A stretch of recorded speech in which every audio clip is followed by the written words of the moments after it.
I'm the nostalgia critic guy, remember? So you don't have to. Today we're gonna figure out what happened to Stuart Little. Oh good, we get to see the outcome of throwing a temper tantrum, ruining a close friendship, and driving off into a confusingly vague sunset? Oh, this is a sequel to the movie, not the book. That might be for the best. Continuing that other story will just confuse me more.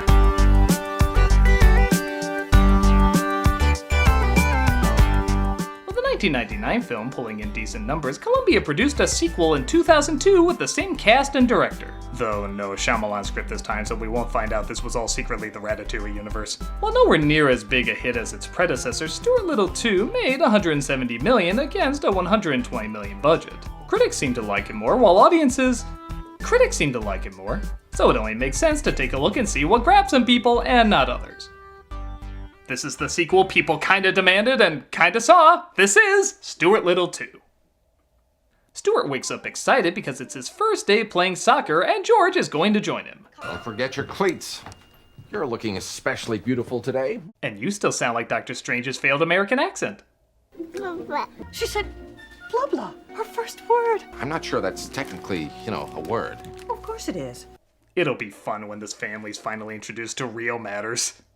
You guys spread out! Doyle! George gets the ball, kinda, and Stuart is finally put in the game. All right, Stuart. I want you to watch your tail out there. Don't worry, Coach. I won't let you down. Now go get him.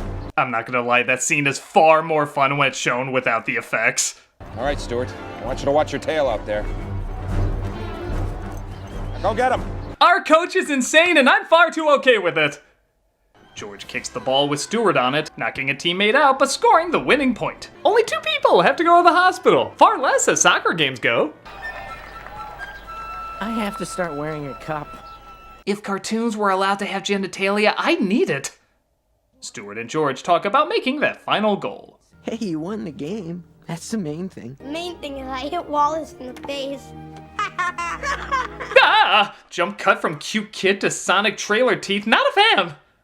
The next day, George finishes his model plane that Ronald McDonald puked on, but his friend comes over, distracting his attention. Hey George, you want to take a break for a while? I brought my PS2. Yeah, okay. I have GTA San Andreas! Ooh, I'm not allowed to play that. Mom says it reminds her of a former job. Stuart tries finishing the plane, accidentally starting it and taking off. Stuart! Those flowers had 1 day until retirement! God is punishing me for that Pinky in the Brain /fic. Stuart crashes the plane, pissing off George. Everything's fine. You destroyed it. Oh. Thanks, Stuart.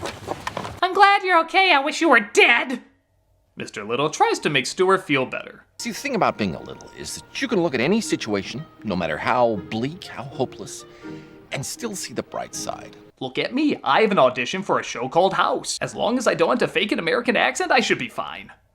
After Stuart finishes a very strange class. Canada is separate from the United States because Canadians like to be alone. That might be the only time I regret missing something in school.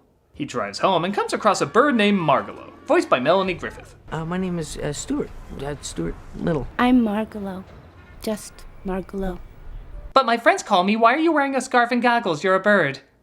Stuart takes her home due to her broken wing, and she says she was chased by a falcon. My pin. It's the only thing I have left of my mother's. Oh, family heirloom? No, that's her leg. I'm just gonna say it, Margalo is adorable. Griffith's voice has a Jennifer Tilly charm to it, and her design is like Baby Yoda ate Tweety Pie. It's almost too cute to watch. Hi there. She even seems to get along with her cat, Snowbell. Major hairball! Ugh. And yet, we continue to lick ourselves. Unbelievable. That's a saying on a t-shirt that would start conversations. Stuart explains the situation to his folks, and they decide to let her stay, catching on that Stuart may have a crush on her. He's smitten. He's infatuated. Did you have many crushes? I'm still having one. There's a lot of birds I have attractions to. God, Daisy had such a rack.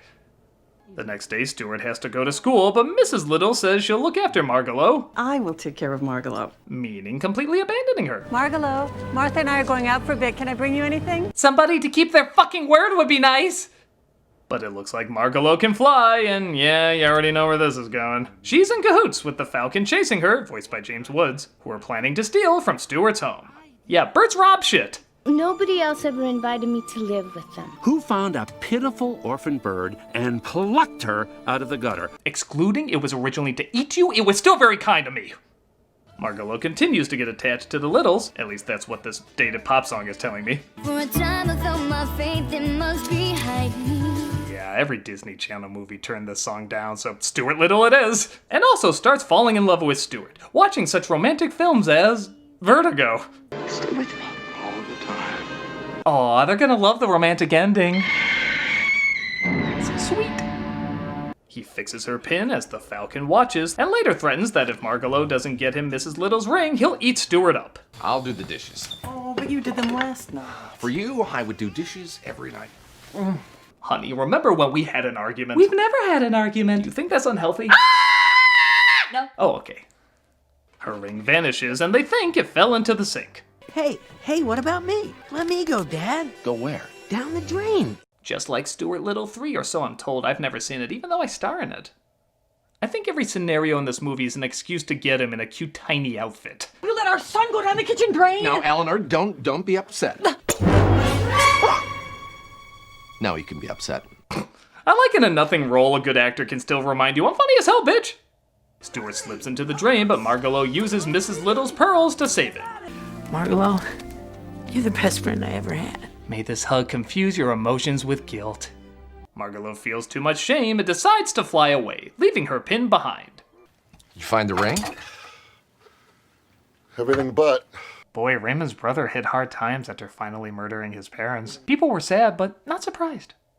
Stuart realizes Margalo left, and he decides to go after her. And don't try to talk me out of it, because I made up my mind. Stuart, she's just a bird. Wow, never knew George was an anti-birdite. At least get somebody to go with you. George tells Stuart to take Snowbell with him because, yeah, he looks like a tough character in a dark alley. And why would I do that? George is gonna tell him that you ate me. What? Yeah, framing manslaughter I figure is a good way for families to bond. Snowbell agrees to join him, and George tells his parents that Stuart won't be seen as much because he's rehearsing a school play. Gotta go.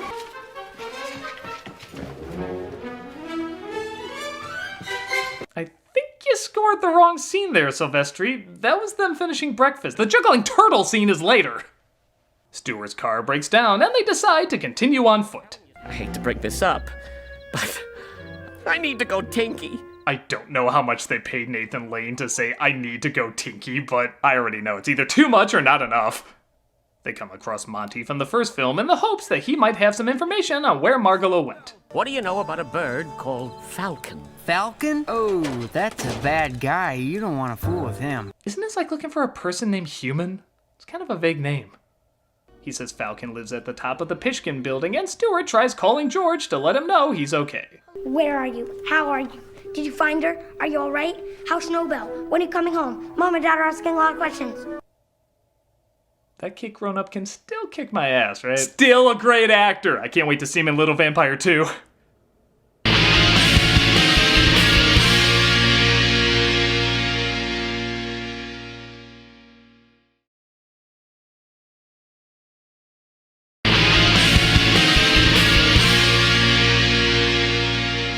Stuart and Snowbell make it to the Pishkin building, and Stuart uses a balloon to fly to the top. All right, Falcon.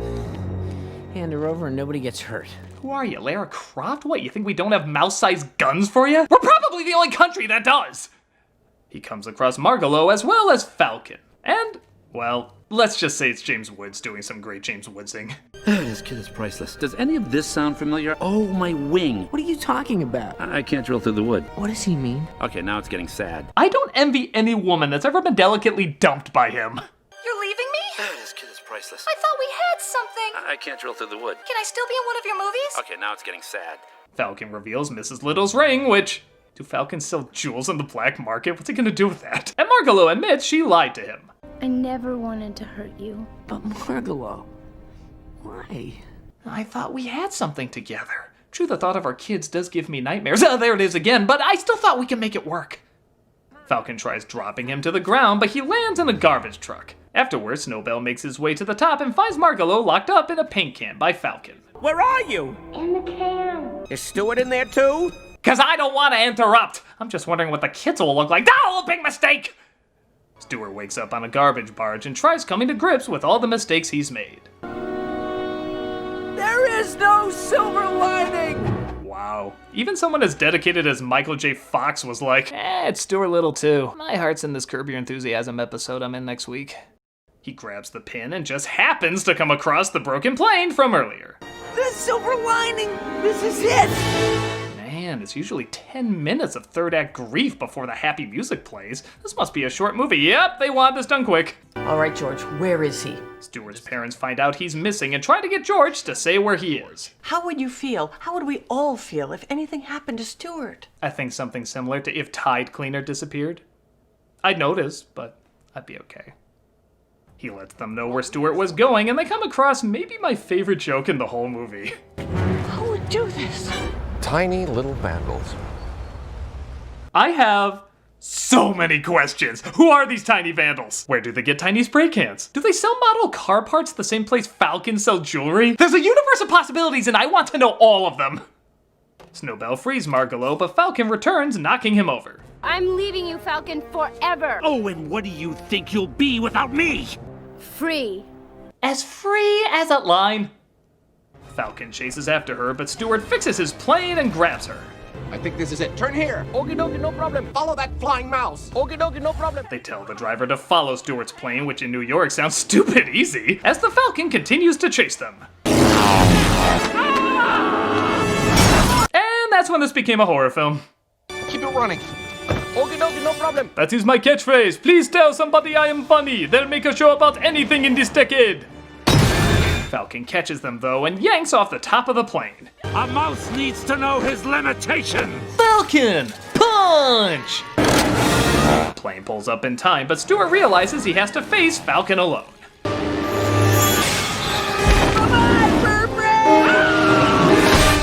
I take it back now, it's a horror film. Margalo saves him from falling, and he's reunited with his family. You ran away from home. I know. And you had George lie to us? Yeah.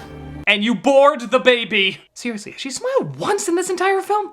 This belongs to you. My ring. I took it. And now she's giving it back. Well, she'll have to stand bird trial. Put her into some tiny bird cuffs. Take her to a bird penitentiary. I'm sorry, that little vandals line really got me asking questions about this world. They return home, and Margalo admits she's always fantasized about flying south for the winter. I miss you, Stuart. I miss all of you. I always dreamed of having a family so I can get as far away from them as possible. Little high, little low. Little hey, little ho. What the hell did you call me? Did you hear that? I don't believe it. Well, that was worth a B story. Did you hear about that talking mouse, bird, and cat that defied logic? Who cares? A baby who's supposed to speak at some point spoke. I've had bowel movements with more intrigue. And that was Stuart Little 2. I guess I could be really harsh on it, but at a running time of 1 hour 10 minutes, what's the point? It gives pretty much exactly what it promises, a little adventure with a little mouse and a little bird. Occasionally I'll get a chuckle and a cute moment here and there, but there's not a ton in it for adults. However, I don't think they're supposed to be. It's just a quick children's movie with a lot of cliches, but they fly by so fast and don't even have time to be really that insulting. Being a sequel to a film that's not much like the source material, I think people know this is also not going to be much like the source material. It's hard to be that disappointed. I think for a little bit of kids' entertainment to go in one ear and out the other, it gets the job done okay. Nothing much for grown-ups, but for kids, I think it's an alright way to spend 1 hour and 10 minutes. I'm a nostalgia critic guy, remember, so you don't have to. I need to go tinky.